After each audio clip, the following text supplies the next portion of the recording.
When you've made the decision to get a job at a car dealership, it's critical that you nail these 4 points when doing your interview. These are 4 things that are going to make or break your chances of starting to work at this dealership. Now, there's a whole nother section that we would need to talk about how to select a good dealership to work for. Because believe me, there are some horrible dealerships and there are some great dealerships. And there's a huge variance in how successful you're going to be, how much money you're going to make, and how much you're going to enjoy your work depending on where you end up. So that's a topic for another time. Today we're going to be talking about nailing that interview so that you get a job selling cars. These are the 4 things that you need to master and make sure that you've got dialed. Number 1, dressing professionally for the interview is critical. And I can't tell you how many times I've seen people come in a t-shirt or flip-flops or just some ripped blue jeans looking for a job at a car dealership. How are you going to apply for a job that you're hoping to make $100,000 plus per year wearing ripped jeans and a t-shirt? It doesn't make any sense. Even, and this happens especially, a lot of times somebody knows somebody that works at the dealerships. Oh, my friend Pete works there, so I'm definitely a shoo-in for the job. And so they come in wearing a t-shirt, not caring because they think they've already got it. And guess what? They don't get the job because it only looks bad on Pete. You dressed horribly for this interview and you didn't make the manager feel like you could actually do the job, because if you can't impress me, how are you going to impress a customer? The second thing to stress in your interview, aside from dressing appropriately, is that you are money motivated. Now, this might sound crass, but the fact of the matter is the sales manager has one major tool to control the way that you act at work, and that's money.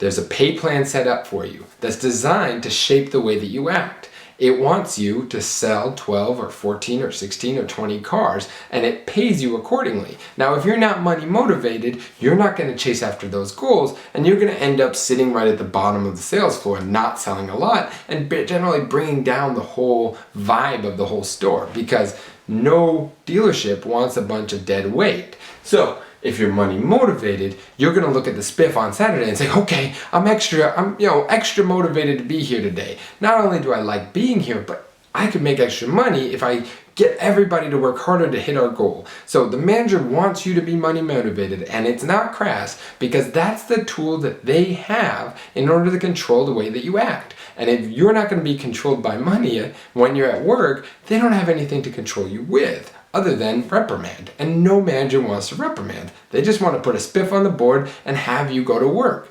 So number 2 is critical. You're there to take care of the customer and bring in as much as you possibly can.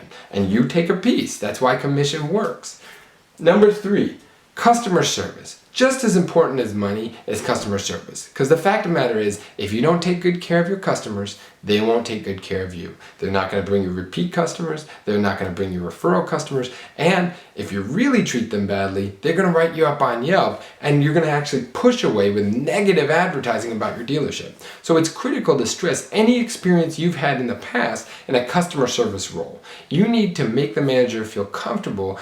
You also have to tell them that when you're sitting in front of a customer, the customer is going to want to buy from you and going to feel comfortable spending their hard-earned cash with you, and going to feel that you're not some sleazeball, that you're here actually to take good care of them, and you have a reason to be there. You're here to sell cars, but you're also never forgetting that there's a customer on the other side of the table.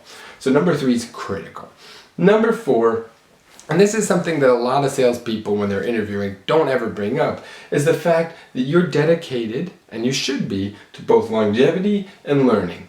Because longevity is critical to making good money in a sales role. If you only ever work 6 months at every sales role that you ever do, you're never building a book of business. And the management has had to invest a huge amount of time and effort into training you, and you leave in 6 months. I mean, it's a complete waste of time. When I'm interviewing people, I always ask them if their intention is to stay for over a year. And if they say, oh, I don't know, then I really have to second guess whether or not I want to hire that person.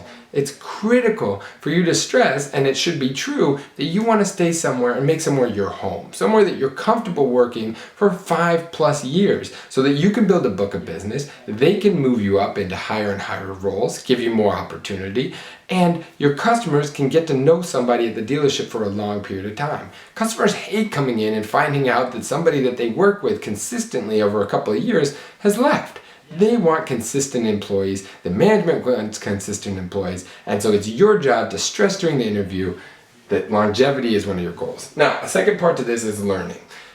Whether or not you've been doing sales for 6 months, 2 years, or 10 years, it's important to stress that you're here to learn as well. You want to learn and you want to earn. That means that you want to get in, and if there's a new product, you want to be the person that knows the most about it. If there's a new process, you want to know it inside and out. And that kind of learning, combined with your longevity, is going to mean that you're going to end up being an ultimate resource for your dealership. Somebody that they're going to want to move up and put in a position of management in the future. So, you can start your career with these 4 steps. Just don't forget any of them. Make sure you dress well, you act money motivated, and you stress that you're money motivated. You bring up prior customer service skills, and you stress that you're there for the long term and that you're always open to learn new processes and products. If you can do those 4 things, you should be able to nail your interview.